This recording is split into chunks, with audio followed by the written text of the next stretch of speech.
50-ൽ 42 mark വാങ്ങിയിട്ട് വന്ന 3-ാം ക്ലാസ്സിലെ കുട്ടീനോട് ഉമ്മ എന്താ പറയേണ്ടത്?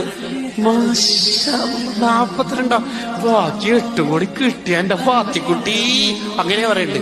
നമ്മള് സാധാരണ എന്താ പറയും? ബാക്കി 8 എടുത്തോടാ. ഇതെന്താ ടൈഗർ സ്കേറ്റാ പറക്കിട്ട് വരാന്? ഈ ചോദിക്കുന്ന ഉമ്മ 3-ാം ക്ലാസ്സിൽ തോറ്റായിരിക്കും. നമ്മൾ ഓവർ പഠിപ്പിക്കണം എന്ന് വിചാരിച്ച കുട്ടികളൊന്നും പഠിക്കുന്നില്ല.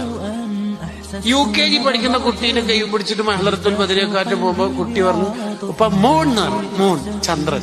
അപ്പൊ ഉപ്പാന്റെ ചോദ്യം, എന്താ സ്പെല്ലിങ്? എന്താ സ്പെല്ലിങ്? ഓൻ ഖിയാമത്ത് വരെ ഇംഗ്ലീഷ് അറിയൂല. എന്റെ സ്പെല്ലിങ് പോയിക്കോന്ന് പേടിച്ചിട്ട്. ആ കുട്ടിയോട് ആ സമയത്ത് എന്താ പറയണെന്ന്, ഇത്ര ചെറിയ കണ്ണോണ്ട് ഇത്ര ദൂരത്തുള്ള ചന്ദ്രൻ നീ കണ്ടുപിടിച്ചല്ലോ. ഓനെ ഇനി എന്തു കണ്ടുപിടിക്കും? He will be scientist.